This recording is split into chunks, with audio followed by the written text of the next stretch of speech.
Thank you, gentlemen, for very, very interesting presentations. I actually was struck by the fact that I looked beside me and I realized that you have someone representing the multilateral donor community, have the civil society and NGO community represented here, an academic, and a representative of the Haitian government.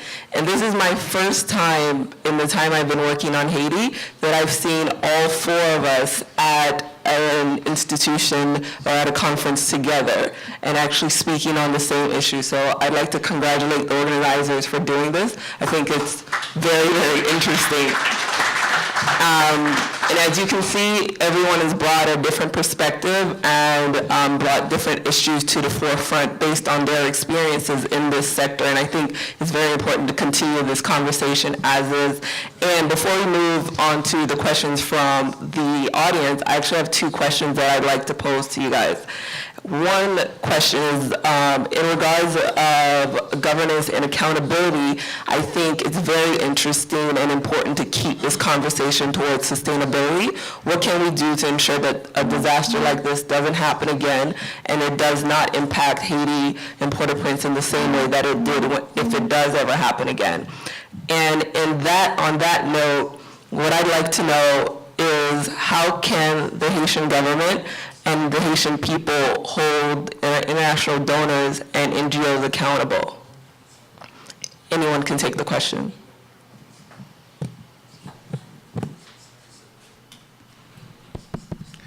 I'm going to try to bring two elements of response. I think that the other presentators can help complete my answer.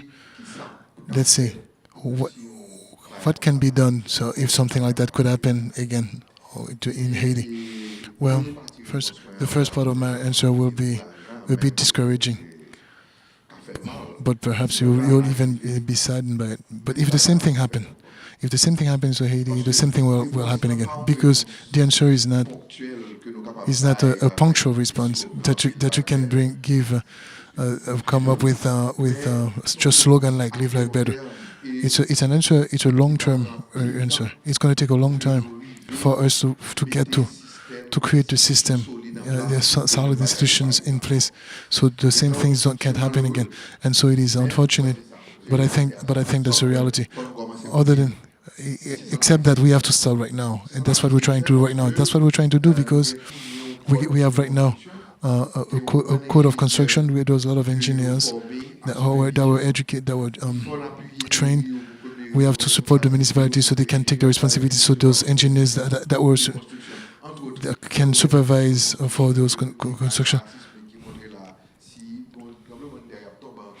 As I was speaking about it, some pictures that you showed that can help protect you against if there is another earthquake. Some of those pictures that we were showing on the screen here, if there is an earthquake, those houses will fall again. The municipalities have to become stronger, so they can take into their own hands the spaces that are being built, so they can supervise what's being built, and so they build them properly. This government, through public works, has to be able to say what you do, the way you're building is correct. How is it that an institution, how is it that you're building in Haiti, whether privately or publicly, other than the engineer of the municipality, that can go and say whether the way you're building or what you're building is correct? One of the things, they have to respect the rules and regulations. There have to be rules. There have to be codes. That's my element of response. The other element of response that I have in relation to the NGOs, it is again an institutional response. There is an institution that should be able to. Well, I'm talking about the Ministry of Planification, that has unity within it, but that is unable to control those NGOs. I think we're in family, and we're talking to the. I was working on the project. One of the very first conditions that they asked me was that I give to an NGO $1 million. That's what they asked me to do. They said in the foreign country, They asked me to give $1 million to NGO since Washington D.C. They asked me to give. I was running a project. They asked me to give $1 million to an NGO before I could run that project. Otherwise, they would not let me run the project. But it's a real machine that is in place. That is the, if there is not if there is an if the state is not strong enough and NGO would like to work in the sector that has the expertise, but the government has to be able to tell them where and how to where to do the work. There are some NGOs that are very good. If we didn't have those NGOs, we don't know what would have happened to Haiti. So we thank them, but at the same time, we have to also do our own mea culpa to recognize that some NGOs are working. When an NGO is coming, an NGO may come to work in Haiti, but the government has to be able to say, okay, this is where we'd like for you to work because that's where we have issues. But we have to first have our own problem in the public sector before we allow NGOs to just come and start off with projects wherever they feel like it. Indeed, but I simply would like to add, in context of what he says, it is one of the biggest problems that we discussed since this morning. I think it's something transversal. It is we in a country where we have a state that is very weak, and the weakness of the state made it difficult for it to control anything. We talk about January 12th. January 12th, it seemed to be worse. But even before, the government was not controlling anything. It's the organizations that were in control. We don't have even the agency to control the NGOs. Don't have full control over them. But there's another thing also. I think that one of the things that is very clear, it is today. There's something very clear. There is a series of expertise on the ground that we need to go and look for. It is not just staying inside the ministry and then thinking about certain things. There are certain institutions. For instance, I'll give you an example. We have the question of issue of legal assistance. I cannot say that.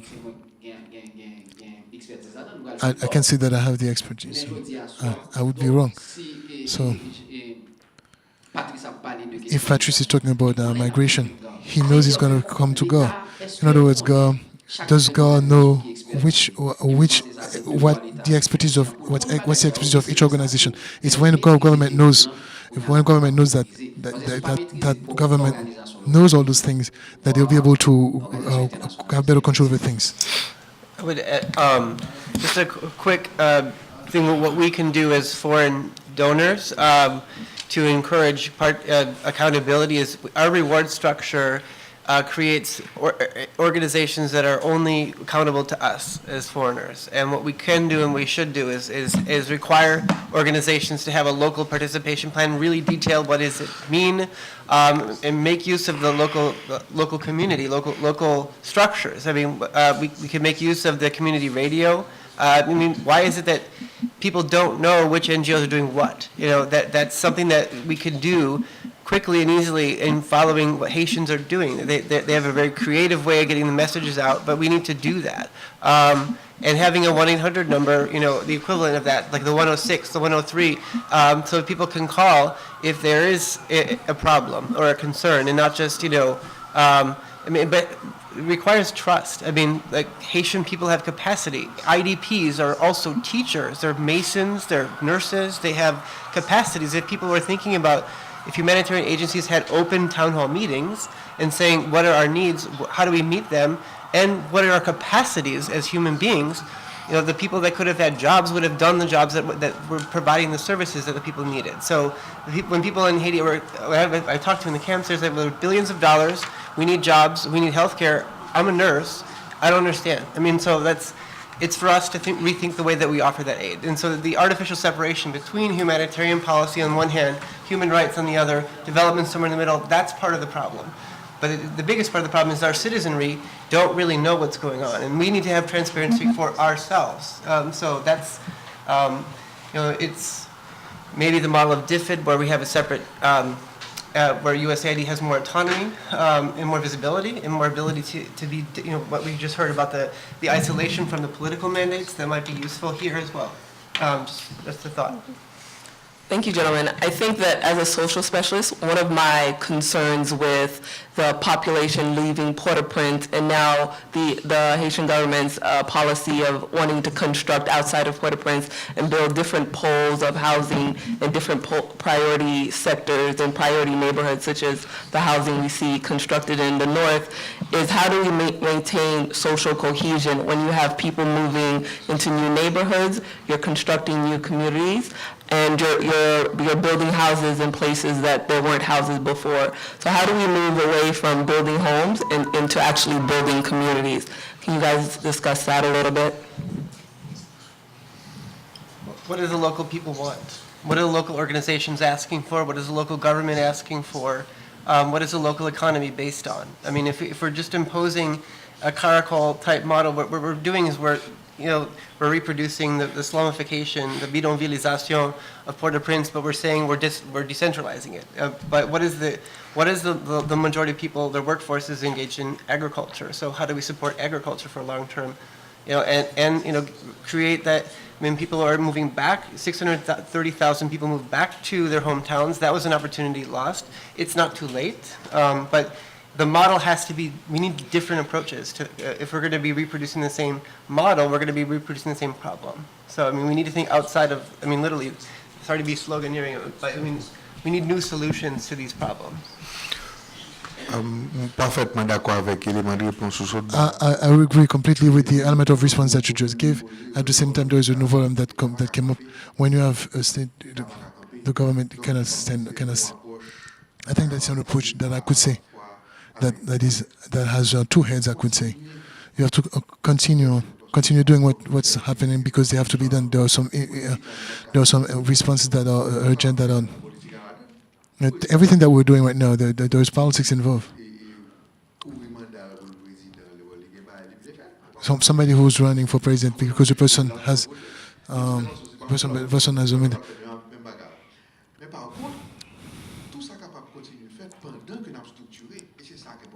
But what's important is that you can keep on doing things while as we're going on, as we're working on urgency, trying to come up with new things. Well, we have to be able to structure. We can structure things. We can recreate secondary cities. Perhaps they're not building those cities without the proper urban planification. But an institution that has, when we have international finances that would be interested in that would like to build houses in the provinces. That's what. The problem is that there is no real plan, urban planification. While we're coming up with the new program of emergency programs, but at the same time, we have to also have programs where we're reinforcing the state, where we're strengthening the face, where the government is becoming strong again. Because government, since the last 10, 15, 20 years, they had lost a lot of expertise, a lot of people. We have to re-strengthen government so it can be stronger again, so it can begin once again to create, to run things, because right now we have a very weak state. And that's something, it's an issue. Yes, it's something very clear. Mark said it, and I'm going to say it again. It's an opportunity that we miss. But I think it's the same way with Mark. This, in case, is the experiment that we have when we went in Las Cobas. There's some people who were born in Port-au-Prince who never knew anything about a province. And today they're working in Las Cobas, but they're working the land. In other words, once again, the housing cooperative is an answer to the question, to the issue of housing, community housing. So when we have instead of having building houses, we're going to build houses with the people in the community. They are the ones who are going to determine where they want to build house, where they want to have community housing. They're going to administrate, of course, with the support of the state, with the support a specialized institution. And I think even at the level of CNC, we'll be obliged to work with people who are even more specialized when it comes to social housing. The technicians don't even know what you're talking to them about. There is strengthening of the government that is important, of the state that's important, but we think that we have to initiate it, we have to start it up, because I think in any case, I think that in other countries, just like I said before, in Quebec, that's one of the things which is why one of the reasons why they advanced, they got better at this, social housing. Let's push forward. I think it's an answer to. In terms of Thank the you, gentlemen. I'd community. like to open up. Ooh. I didn't even finish the sentence. Okay. Everybody wants to speak. So who has the mic? Okay. I think the gentleman in the orange raised his hand first. Merci, moi pas monsieur Sadrak. Thank you. My name is Sanjak. You discussed the issue of the weakness of the Haitian government. You discussed the issue of housing problem. We talked about addressing this issue in a multi-dimensional, multi-sectorial. But I'm asking myself, why don't the problem with we're talking about the NGOs that are a part of structure to the state, but we all know that, in fact, and the NGOs are a function of the more economic order, global economic order, which focus on exploitation, and it is the same code economic that caused the Haitian government to be weaker now. So, do you think that Haiti can get out of that situation that it is in if it doesn't find means to confront and cut the ties, to fight the same way it did in 1804, to fight this order, this word economic and that's a focus on exploitation.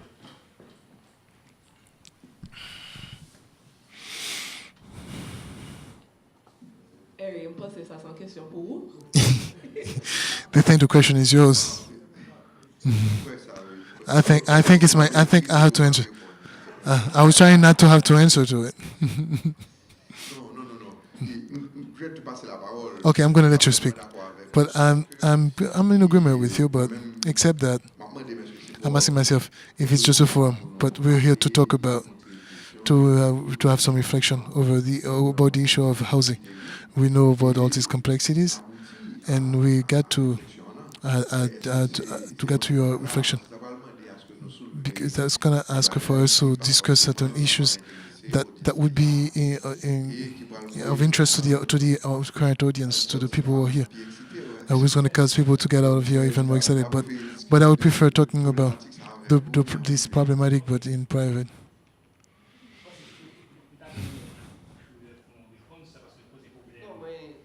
I'd like to get an answer from Schuler. What I'm going to say. You can ask.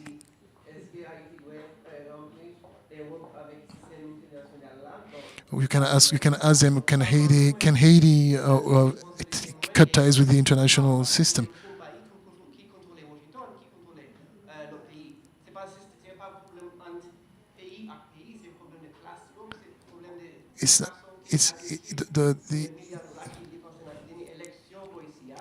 It is not an issue that just taught here like it's a government. It's an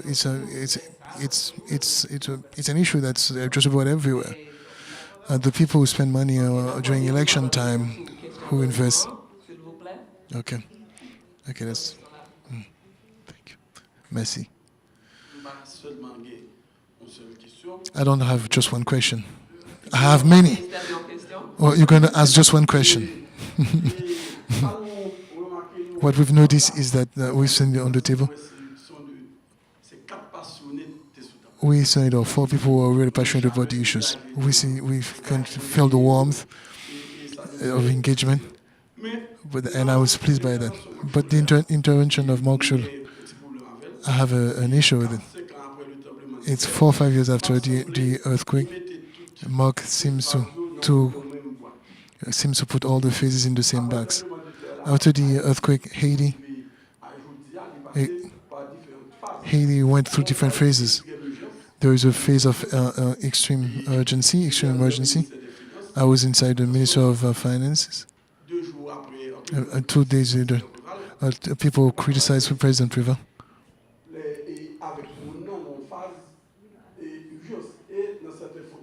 And in some of those pictures, I saw that you presented them as a phase of reconstruction.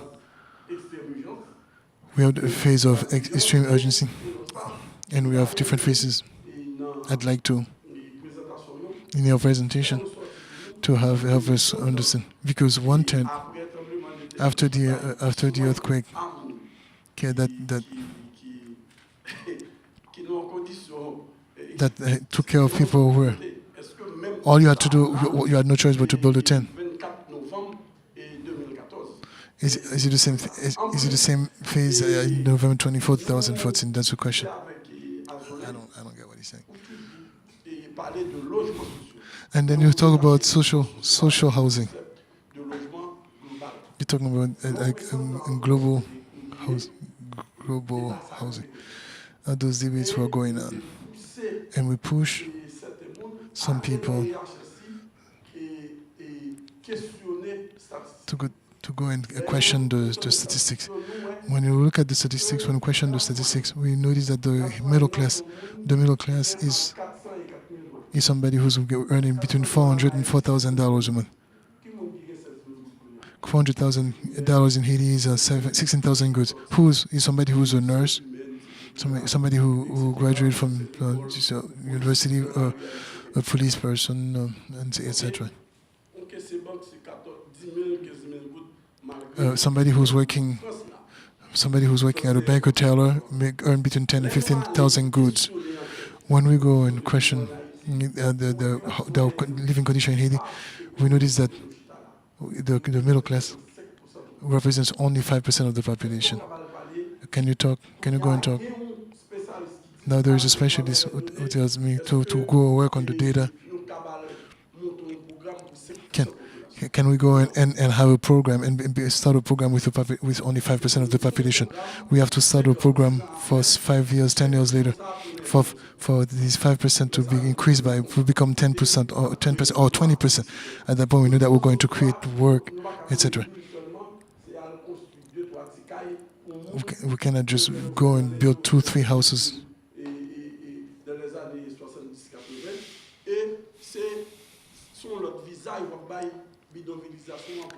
You're just giving a new face. Put a new face to the shantytown, the issue of the shantytown. Haiti needs housing. Haiti needs houses.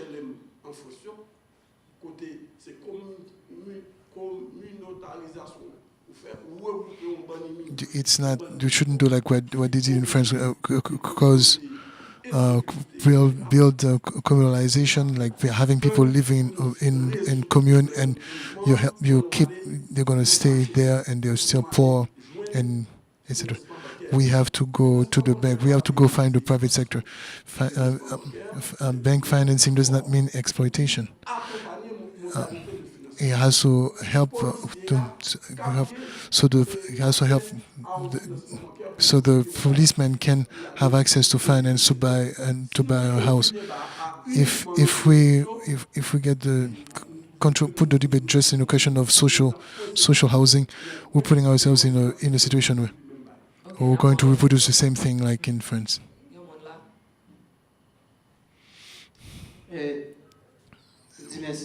I say thank you. Well, since this morning, we're talking about the state, the government. I heard a lot of people talk about the government as being weak. We have to say that it is not because our government is weak that it cannot control the NGOs. It is the problem is that we have all governments that prior governments and are coming to this day here in Haiti. The governments are so corrupt. With that issue of corruption, they cannot go and corrupt and control their NGOs.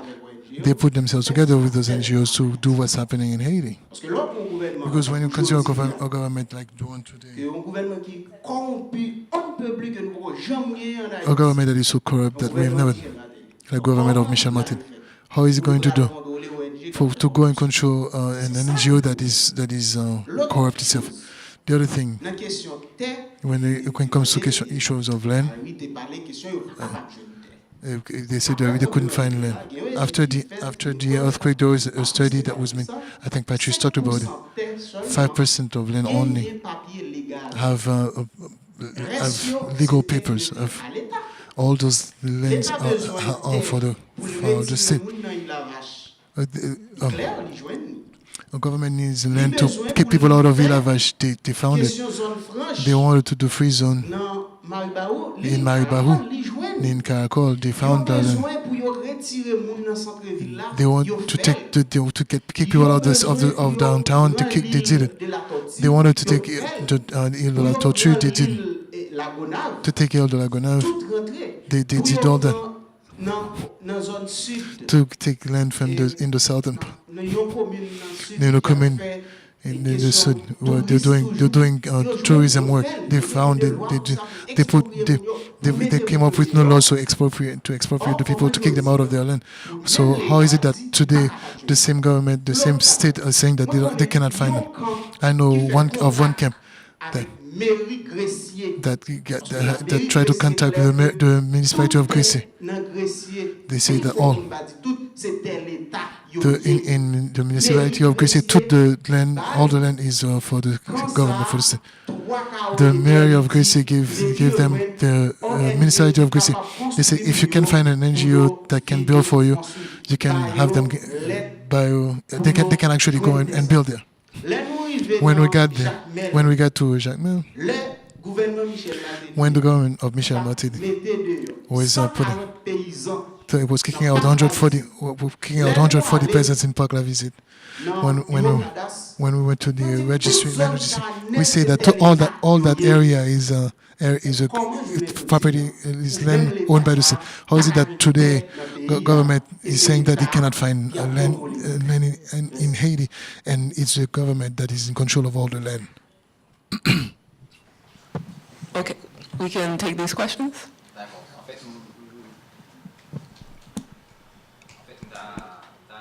I'd like to answer to this question, and it's true.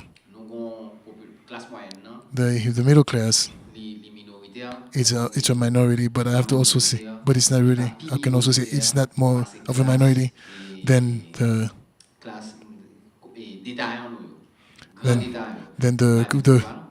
those who comprador, then the people who just buy and sell. I don't call them bourgeois because they just buy and sell.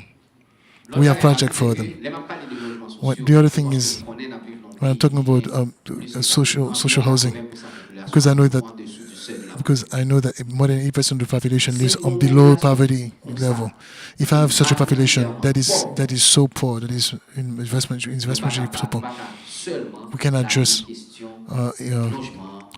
drop the question of housing in the private sector in bank. In any case, we also know that the gap is gonna be wider. So you said it well. Let's try to widen the middle class.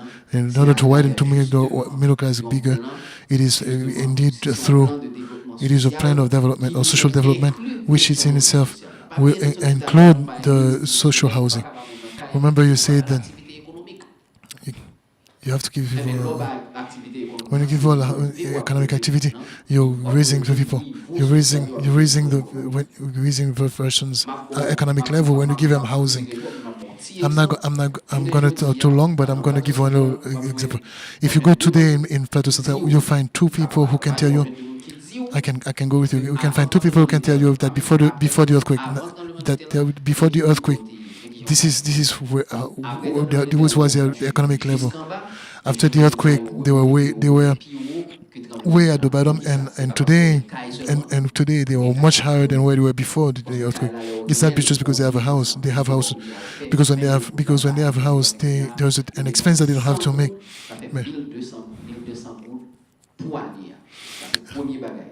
First of all, they're spending 100 goods. Second thing is that they receive at least quantité l'argent. a certain amount of money. The first amount of money we give them, $500 to create activity or generating income generating activity. They use it and they use the money that was given to them to do all kinds of things between agriculture, raising cattle, and doing all other. Now that they're starting to commerce and they're starting making more money, immediately their social level, their social economic level has gotten better. So we have to keep on encouraging housing cooperative. Poser question qui les phase urgente. I'm asking question. Donc, vraiment, là, son débat. It is a debate. We have a debate here.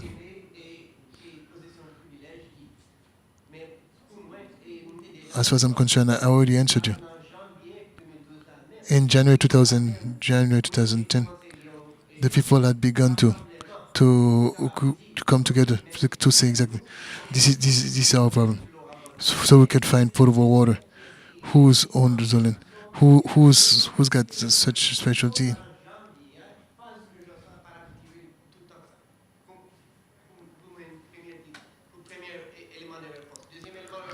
Second element of response is it was already difficult.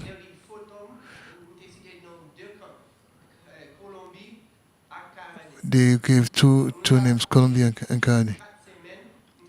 I gave two examples.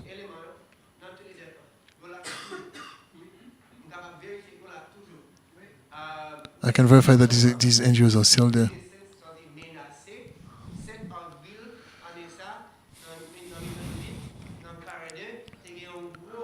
In Haiti, there was a big group of police officers.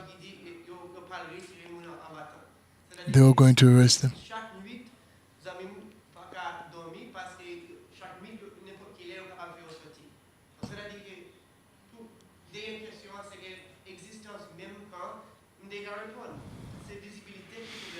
There is a problem of visibility. It has become more visible, more obvious. It is still there.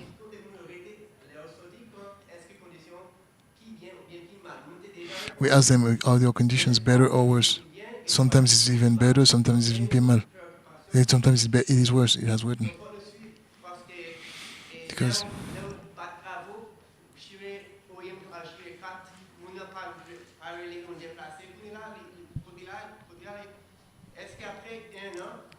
is it after?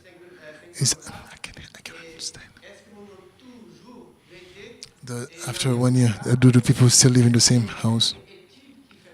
Has there been any study done on that? These are our preoccupation when they're looking at the number of shanty towns that have been, for instance, in modern Lopitan. Is the condition of the people. Do they live better because they live under the tent when they were living under the tent, or where do they live? That's better.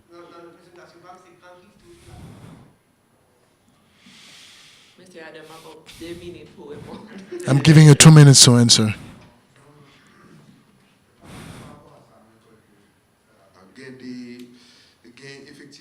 Indeed, there is a system that they put in place for follow-up of people who benefited from the official methodology of the government, because the government has its own official methodology to move people.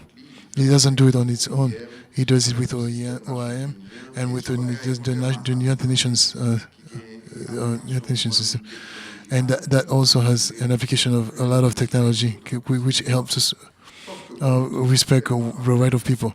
Not all systems are perfect. While those of us in CELSIS with OIM, we're moving people based on that methodology. There's somebody else who has other interests, who also are causing people to move, to leave, and who call that eviction. But government, through the institution that they call eviction, it doesn't do eviction. It is not government option to evict people. Contrary to what you said earlier, in any case, up until last year, we've noticed that 60% of people that we've moved, they were still living in the houses where they wanted to live. 40% did not live in that. There were about 15% who were not satisfied of their housing. There's another 10% who themselves signed a contract so they can get the houses. We pay for the housing house for them for 25,000. They cut the contract with the person and move away. And I'm almost certain that these are the people that you've met who went and rebuilt some new camps. And then there was also another 20%, a little bit less than 20% who simply got their situation improved, who left the house where they were living after winning, and they left to live in a house in a place that is safer, that is better for them. And these are the elements that we wanted to discuss. I need just one more, besoin d'une minute encore. Seconde question au sujet de gouvernement, loi d'expropriation du gouvernement. Comment le gouvernement capable de déclarer utilité publique pour exproprier un série de monde et puis il dit qu'on n'a pas un terrain qui est disponible. Je crois que c'est un point qui est très important pour clarifier. Et puis après ça, on a suspend. On peut mettre tout ça. There are two ways to look at things. There is a way. If you're looking at it from a political standpoint, you're going to look at think issues one after the other. But I've never seen government declared of public utility. In any case, I'm looking at today without having a project. And indeed, there has to be money for the project. The issue that what happened, the eviction that happened in the downtown is because there was a money, there is a project. You wouldn't be able to stay. It wouldn't be normal for government to say that it's a project of public utility, and the government could not show that way. And for downtown, there is a project. There is the money is there for the project in the downtown. For the airports, they say that these are public utilities, but there's money there, so they can say for those projects. The money has already been sitting there, and the owners, there is an image that I showed that was very characteristic of the presentation. It is the road that there was a road that from Ansavo where they were building the road, and then suddenly the road went from 30 to 10, and then you went and you saw a little house, a small house up there, and then they say the government, but at the same time I saw the symbol. Because we are so used to government abusing us as a people that we lack confidence completely in government. But we have to show that there is a service that's going to be done for the community. The government had to stop building a whole road just because there was a little house that was built on top of that mud. If government could just expropriate that person, then the road would be serving the entire community, and the entire country would be better. We have to create a minimum level of confidence, because otherwise we have to build trust with each other. Otherwise, you're not going to be able to move up. Holding us all accountable, and thank you for the panel for answering these very tough questions and proposing solutions to some very complicated issues.